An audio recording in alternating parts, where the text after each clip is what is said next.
All right, guys, we are back for another Garmin edition, map edition. All right, guys, I hate to tell you this, but this is probably going to be a tough one, and a lot of y'all are probably going to not like this. And I probably shouldn't start off the video by doing it this way, but here's the deal. My channel, I'm trying to be as honest as possible about what I think is going on right now at the moment. Okay, I think this has been going on for a couple of years. So, like it or not, just try to hear me out on this, and it is what it is. But I try to give y'all, I'm not trying to like trick y'all or do any of this stuff or just give y'all content just to give it to y'all. I can't do that. So I'm going to give y'all my honest thoughts and what's really going on, and try to give y'all the truth about this mapping and what it's like now. Now, this is not the way I felt 5 to 10 years ago. The times have changed, and the way we fish has changed, and it's the way we fish and fishing for fish and pressure. I'm not sure if it's pressure. I'm not sure if it's Livescope. I'm not sure what it is, but it's definitely moving the fish in different ways. And so it's making certain things a lot harder. Okay. So things that were really, really important in the past are not as important as they are now. Just flat out. And I'm not saying it's always like that, but I'm saying a lot of it is like this. Okay, so we're going to get into the mapping. I did a video the other day on my Garmin units. People wanted to ask about mapping. So we're going to get into the mapping real quick, and I'm going to show y'all some things. Okay, this is my mapping. This is a local lake of mine. Okay, now, as you can see, it's pretty clear. The mapping on the Garmin, I'm showing y'all a local lake because the local lake is... in years past, Garmin didn't have a lot of these maps for a lot of lakes, but the map is great. It's fine. It shows everything. Shows the creek channel, shows points, shows shading. There's the channel running all the way up into the lake, splits. That's the end of the lake. Okay, now I'm gonna get out of there, and I'm gonna go to something like Rayburn. Okay, well, even on Toledo Bend, if I go to Toledo Bend, just to let y'all know, has the same thing, and just so y'all know about Garmin mapping, has all the flats, has all the contours. I mean, look at it. It's very extensive, and the white mark, you can see the white markers. This is the boat lanes right through there. So it has, when I zoom out, you can really see those boat lanes. But you can see all these little diamonds and the red and greens all the way up the lake, right? It has all the boat lanes on it as well. But I'm gonna go to Rayburn, and here's why. Okay, we can pick anything we want to. We'll go down here. It's called Farmers Flats. Okay, here's Needmore. We can start off with just this south section. Okay, you've got the main river channel coming down here, so it shows all that, shows all the creek channels. Now, in years past, okay, when mapping was around, what we wanted our map to do was show every detail on a point. Okay, so say 20, 30 years ago, all these fish, they would just be on the end of a point, just right here. Okay. You pick almost any point, they would just be on the ends of the points, okay? Like this. They'd be somewhere on the end of this point, somewhere on the end of this point, right? This point, this point. I'm not saying they're not like that, but that was 20 years ago. That's what you could do, okay? That was like in the summertime. And in the springtime, right, they would get in these drains, like Rayburn. In a lot of lakes, they get in drains. And what a drain is this drain comes off the main river, comes in here, and it makes a drain. So they get in these drains before they head off into these creeks and flats to spawn. That's what we looked for. And that's still the case.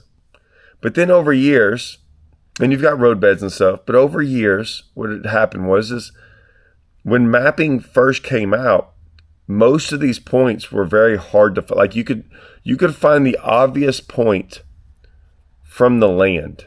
So if the land made a point, then it was easy to tell that there was a point somewhere out here. What was hard was there's a point here, but the point comes down here, right? And it moves. And so you would eventually find it, and you could find those main points. What was hard to find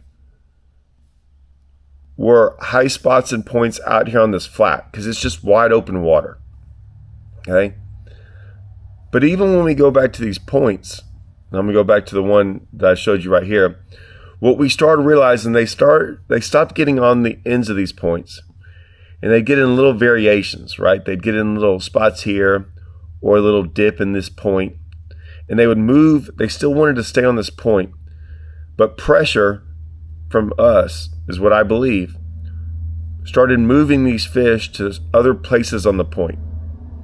And what we wanted as fishermen is to be very detailed in the mapping, because a lot of times what you would find is you would have, like this point in particular, you'd have the steep side on this side. See how the lines are closer together, the high point right there, and this is the flatter side. Sometimes they're on the steep side, sometimes they're on the flat side, sometimes they're on the high point, sometimes they're in this little cutout. And that's what we wanted in our map, because a lot of times we knew they were on the point, we just had to find that, okay? So that's what Garmin mapping and all this mapping did, and that's why we chose the units with the best maps. All that's changed now. It's all changed.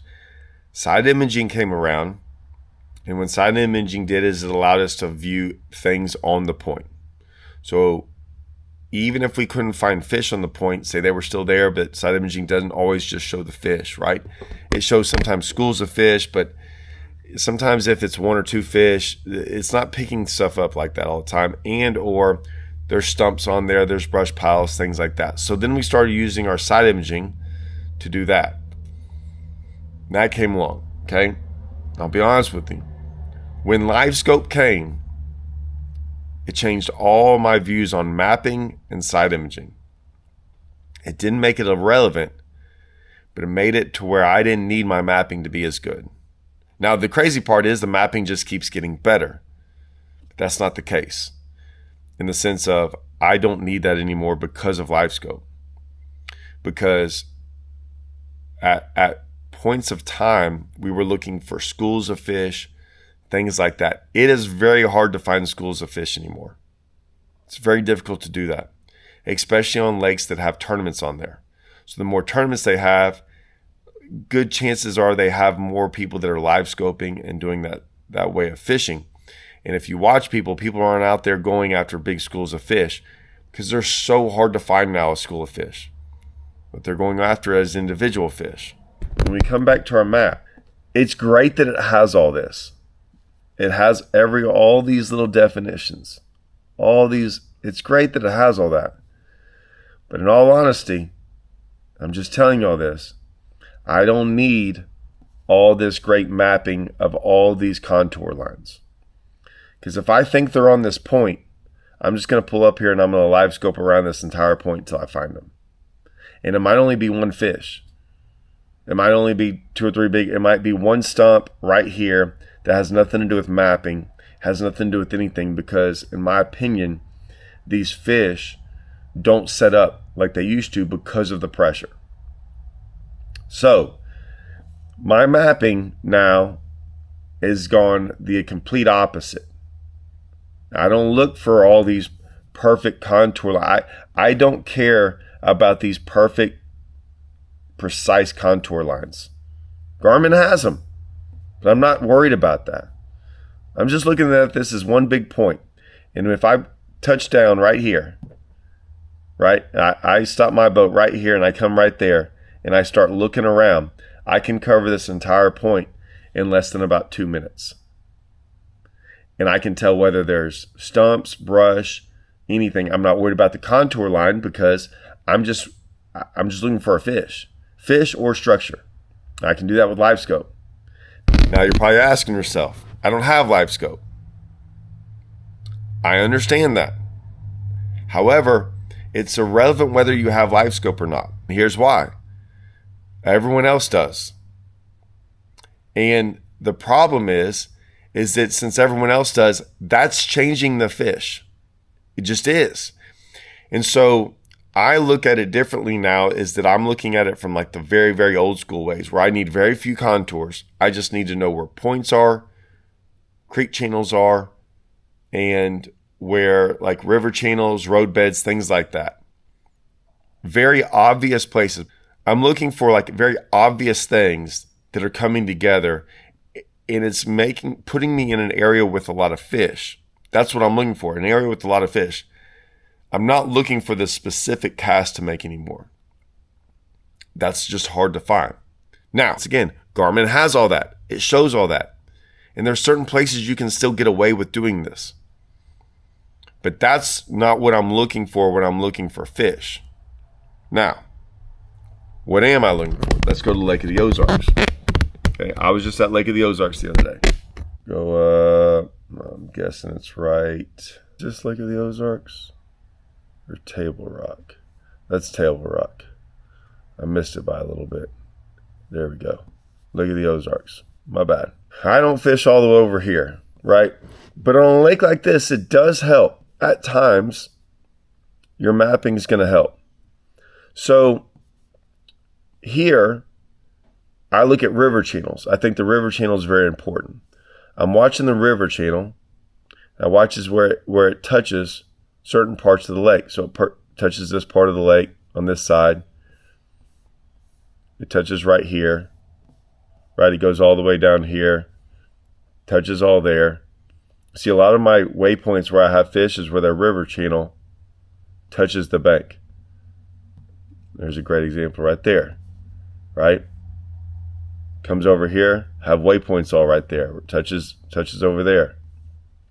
I didn't go down there. A lot of times looking where the channel. It's what all I'm looking for is where channel sometimes touches sides of the bank. So that's one thing I'm looking for. Here's the other thing I'm looking for. In the fall, these fish like to transition, and they go back to the shallower backs of the creeks. Certain creeks are better. So what am I looking for? I'm looking for this, where certain creeks have the red is the shallowest, and you can mark it how you want to, but I'm looking for that, right? So a lot of these creeks, of course, the far back end, but like these, notice how that one's flatter than that one. That one's not very flat at all. Okay? That one's kind of flat. That one's not flat. That one's not flat. Not flat. Not flat. A little flatter. That one's flatter than the rest of them. Okay? That's what I'm looking for. And so this one's really flat. You can tell by the colors. They protrude further out into the creek. This one's super flat. So that's what I'm looking for. So it depends on what I'm doing. But if I'm out there on the main lake, if I'm out here, I'm just looking at creek. I'm not worried about all these contour lines. I'm looking more for the backs and things like that. And so these maps nowadays, like Garmin's map, it's great. But I'm reading it different than I did 5 years ago, and I'm reading it different than I did 10 years ago. I'm using it. I'm utilizing it way differently now.